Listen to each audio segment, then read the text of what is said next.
Success is something we create for ourselves, and that has been reiterated time and again. Behavioral scientists believe that we can be exceptional by the choices we make, whatever the circumstances. But to do that, we first have to understand ourselves to be able to successfully work with others.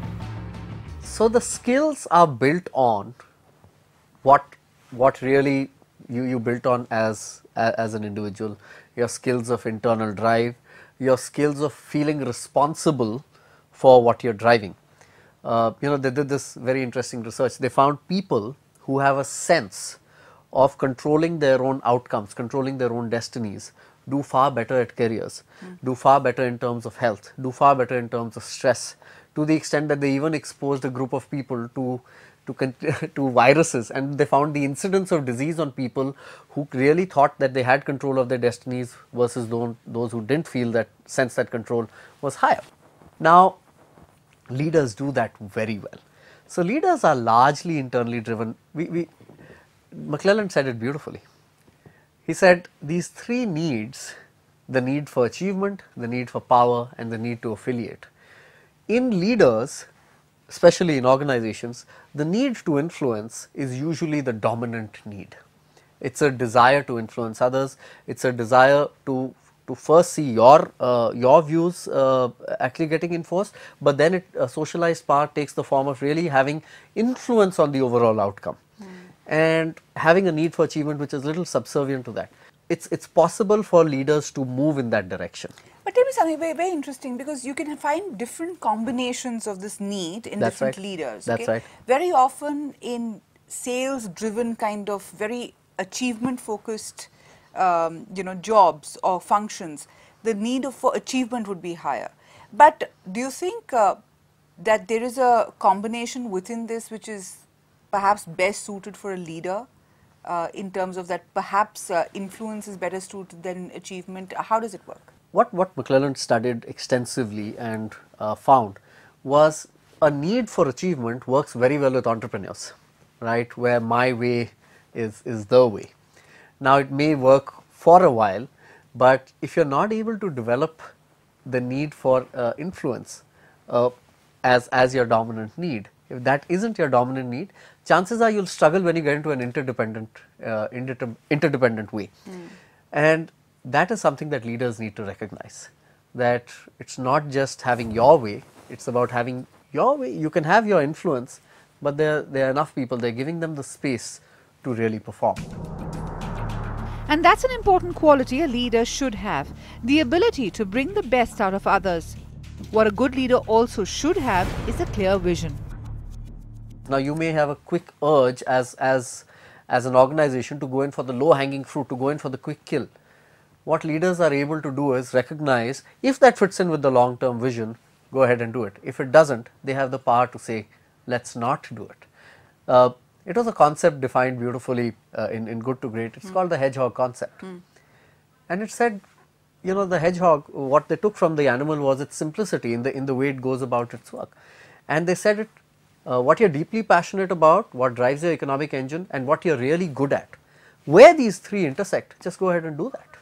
And you'll find economic viability there. So what you're deeply passionate about, what you're good at? What you're deeply passionate about, what you're really good at, and where your economic engine comes from. When should you learn these skill sets? Is it ever too late to learn? Because very often, you've gone through through your career doing things a certain way, and many people reach a threshold sometime or the other. It's often called burnout, and now it's getting earlier and earlier in your careers. How do you ensure that you have the right tools to actually go the whole hog? It's never too late, because somewhere existing behaviors will only give you existing results. If you want to change the results that you are getting, you need to change those behaviors. And as a consequence, if there is learning is relatively okay. It's the unlearning where people get unsettled. Peter Drucker said it very powerfully once. He said, don't tell managers what to do. They already know it. Instead, tell them what to stop doing.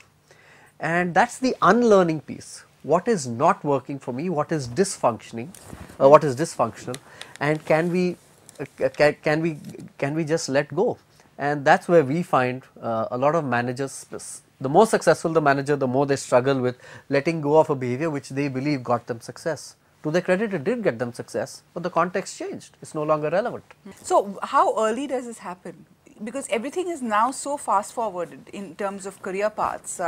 Do you see this happening very early? Because you often see, and I've often come across star performers, they reach great success very young, but they don't find the next leap is a long distance away. So it kind of, they're like shooting stars. In every job you'll find that shooting star which burnt out. Right. What's gone wrong with that? I think a couple of things. I think today we see we largely live in a situation, in an environment where gratification is sought instantly, quick results, quick turnarounds in situations, etc.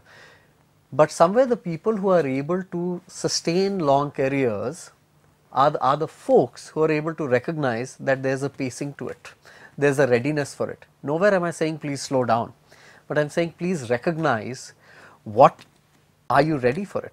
What we notice in organizations is that designations and positions are really come to a lot of people quicker than the competence comes.